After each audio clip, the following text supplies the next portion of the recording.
So one of the biggest challenges we have on small boats is carrying sufficient potable water. You know, they suggest you drink about a gallon a day. So carrying that amount of water when you're doing a long passage or you're on a long trip can be space consuming in addition to other things. Now, on a small boat like Reverie, carrying a bunch of boxes of water takes a lot of space. So the challenge we have is most boat owners do not take care of their freshwater system. You know, they just keep adding water. They never sanitize the system. They never sanitize the hoses. They don't filter the water, so you can't drink it. It's good for doing dishes. It's good for taking a shower, but for drinking, you have to do something else to clean the bacteria so you can drink fresh water. So for a small boat, you know, if you think about the typical system, which is reverse osmosis, it's bulky. You have a huge tank. You have a bunch of filters. Basically, it will probably consume most of the space under our galley sink to basically put a system like that. So we have to get creative and look for an alternative. So I'm going to show you the best way to clean fresh water that takes the least amount of space, that produces clean drinkable water while you're cruising. Now, some people will say, well, get a water maker. Well, I don't have $5,000 sitting in my pocket right now to buy a water maker. Plus, I would have to figure out where I'm going to install that system on Reverie. And I don't need it for now. I'm not doing any cruises that are longer than a few days. So I only need to be able to make better use of the water that I do carry. And this boat carries 100 liters of water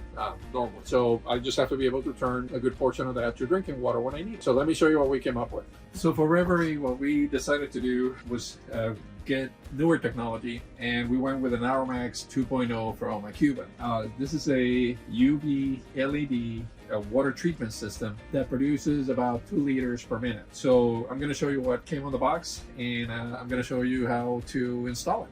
All right, so the things that come in the box, you're going to have the instruction manual, and the instruction manual, several languages, French, Spanish, Dutch, English, pretty simple. This is the unit itself. This is what provides the UV light. You have a power connection for this unit, in and out, properly labeled, and you have the power unit for the smart faucet if you picked up the unit with the smart faucet. You're going to have 2 ways to power it. You can power with 12 volt, or you can power with 120 depending on your boat and your setup. You're going to have the water filter. Water's going to run through this filter first before it runs through the UV section. It's properly labeled so you know which way is in and out. And this filter is good for about 1,500 gallons or 1 year, so plenty of capacity for your typical boat. And maximum pressure can be from 30 to 125 psi, so you have a pretty wide range. So you have a bigger pump, it's not going to affect the system. You have the brackets, 2 brackets to install the filter, 1 bracket for the UV unit. They give you the hose. If you need a longer length of hose, make sure you get the thick wool hose, otherwise you're going to have a leak. Something I found out on some other video. It comes with a PEX valve. If you don't have PEX, you're going to have to make some adjustments, and I'll show you how I'm planning on doing that. But it brings the valve already, the shut-off valve for the filter itself. Brings the lock nut and the parts for mounting the hoses. It has a flow restrictor and the screws for mounting. The flow restrictor, basically what it does is it slows down the water inflow into the filter to give it enough time for the UV filtration treatment to work. So this slows down the pressure into the unit, so the water that comes out actually has enough time to get purified. And the smart faucet has the power hookup. You see it right there. And they make a couple of colors. They make a black one, the chrome, and like a golden type color one. So you pick whichever one suits you. It's going to have an LED light that's going to light on when the filter is working properly and is powered. As I mentioned, I don't have PEX for my plumbing, so I need a couple extra parts. Basically, these are conversions from PEX 1/2 inch to 1/2 inch threaded, and then I have a threaded stud for one side, so this will go screwed on to the faucet itself. This one will go into the supply line. And last but not least, you're going to need a 3 amp fuse. You can put it in line, or you can have it on a panel. You can have it on a breaker. It really depends on how you're going to set up. I'm going to hook this up to my light circuit, so I'm going to put an inline 3 amp fuse on the positive side of the power going into the box. So those are all the parts, so let's get started.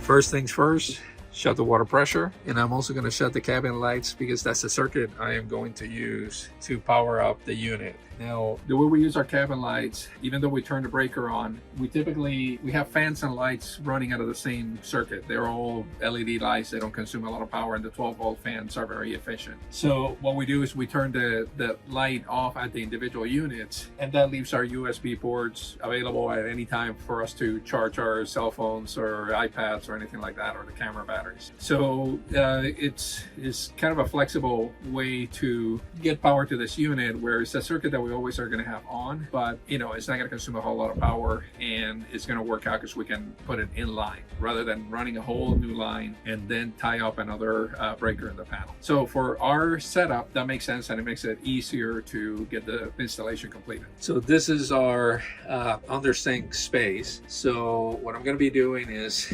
disconnecting this T right here, and I don't have a shut off for the fresh water, so I'm going to install one, and that's going to go right on that T. They'll provide the shut off for the valve. I mean, the water is higher, connection point is higher than the tank, so I shouldn't have any water gushing out of there, so that shouldn't be a problem. And then I'm going to install the filter on this side of the cabinet and then run the water to that connection. But by disconnecting here, I can pull this hose through a hatch I have here on the top, and it'll make it easier for me to get things done. I'm a big guy, trying to squeeze myself into this tiny little space. I got to use all the help I can get. So we're going to put a little container, pull the locking mechanism, push it, and pull it out. Okay.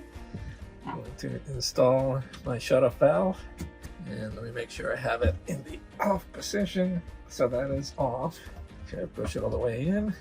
Clip to lock it in place. Now, if I turn my water on, nothing should come out there. So I'm going to do a test. Pump is running, no leaks.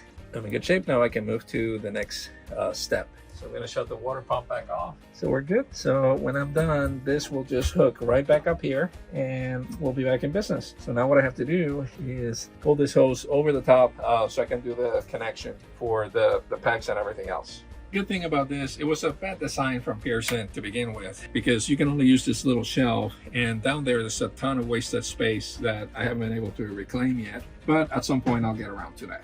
Right now, it's not a priority. See, I can pull my hose through this hatch and make the setup a little bit easier on myself. So now I can release this hose and put the valve in between for the hookup. So a couple of things about dealing with PEX. You got to make sure that the ends are really clean. And one thing that somebody suggested to me, and I don't know if you'll be able to see it, but you want to mark inch marks. There we go.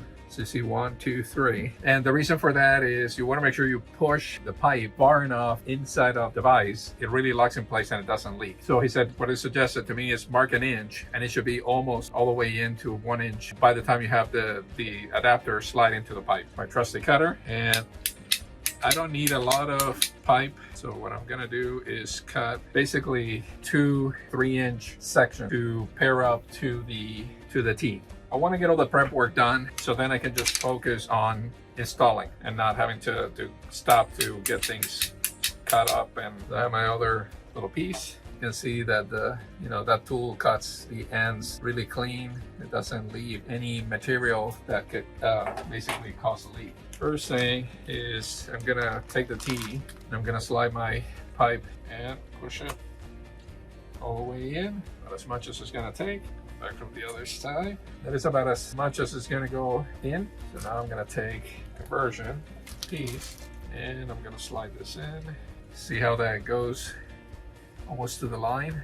So that's what you have to do to make sure is hook up correctly. So now I have my T fitting. One side is going to go straight to the hose feeding the fresh water up here. One end is going to go to the filter, and the other end is going to be the intake for the pipe. So I'm going to get below and see the best way to position this and make the connection. All right, so I applied a little bit of heat to get the old tip out and slide in the new. So this is our new manifold. So this is going to connect to the intake for the water. This is going to connect to our hose for the spigot here on the sink, and then this is going to get a hose coming over to the filter. So let me crawl under and align this again. We got our setup here. So we have our shut-off valve and a shut-off for the filter. So now I'm going to mount the filter on this side, get the electric connected, and then hook up the water to that T over there. So what I'm doing here is marking where I'm going to have the filter set up, how high. Sorry, I can show you, but not enough room for me and the camera in here. So we mounted the square bracket. You can see it back there. And then snap the filter, the UV filter in it. Now I mounted the brackets for the inline filter, and now I can start doing the connections. Let's get started with that. One thing to note on the filter, it comes with a protective nipple. So you got to remove this first. So you got to push in and hold while you pull out the little plug, so then you can connect your water hose to it. So I'm going to leave that there for now. I have the outlet from the filter hooked up, so I'm going to get under the sink and measure to hook this up into the Acuva input space. And I want to make sure I have enough hose and flex so I don't kink the hose while I'm setting it up. All right, on Reverie, to install the faucet, the smart faucet, initially I thought I could put it in here, but it's going to interfere with the valve to open and close the fresh water. So instead of placing it here, I'm going to see if I can slide it back and have it fit, because what I need is a 3/4 inch hole, and then I'll plug this hole with something else. Or I can go on this side and put it right there on the corner, but it's kind of in the way. I want to have the spigot in a place that it's not going to interfere with anything related to cooking. So let me think about this and see where I can put it. So we drill a hole, the faucet works, and it's not going to interfere with anything. And now I have to put in the spacer, and the spacer, you notice, has a hole, and it's for the electric cable to come through. The rubber gasket goes up against the board underneath, and then you have the locking nut that's going to slide up to secure the faucet. So I got to put the camera down to do this, so let me do that. So before I finish hooking up the faucet, I'm going to hook up the hose for it. So on the